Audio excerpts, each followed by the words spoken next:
אורן, מה קורה? בוחן פתע. בוחן פתע, נו. מצאתי פה מצבור של צמחים ואתה תזהה לנו אותם, או לפחות נסה. בוא ננסה. אוקיי, תן לי בראש. זאת טבורית הסלע. יאסו. אכילה, טעימה, כמו שרואים אותה, גדלת בטבור הסלע. מגניב. טעימה, רירית, נעימה. איך קוראים לצמח עם הפרחים היפים האלה? זאת זלזלת הקנוקנות. זה בעצם זה. זלזלת הקנוקנות, קלמטיס בלטינית, משתמשים בה בפרחי באך לחיבור שמיים וארץ. מה אתה אומר? שני מופעי פריחה מאוד מאוד שונים, יפהפייה. איך קוראים לצמח שהיא עליו? זאת הסירה הקוצנית.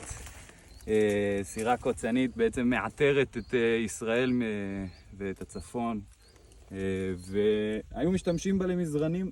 היו שוברים לה את הקוצים וממלאים במזרנים וישנים עליהם. אשכרה. אחי, מה יש לנו כאן? וואו. טוב, זאת הדודה הרפואית. היא עוד לא פרחה. פה אנחנו רואים מופע ללא פרחים. הפריחה היא סגולה ונורא יפה. ושדבר מפה ועד מחרתיים על הדודה. אורן? זה קמפרי.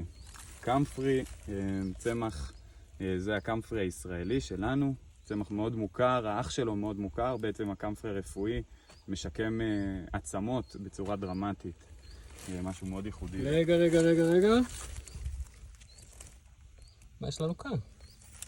טוב, זאת היפיופה שכולם מכירים, הרקפת, בעלת האופי הייחודי והמשתנה. לכל העלה יש בעצם צורה משלו, כל פרט יש לו את הייחודיות שלו, ואנשים לא יודעים זאת על הרקפת, אבל היא יכולה לחיות מאות שנים. יואו. פקעת אחת שחיה מאות שנים,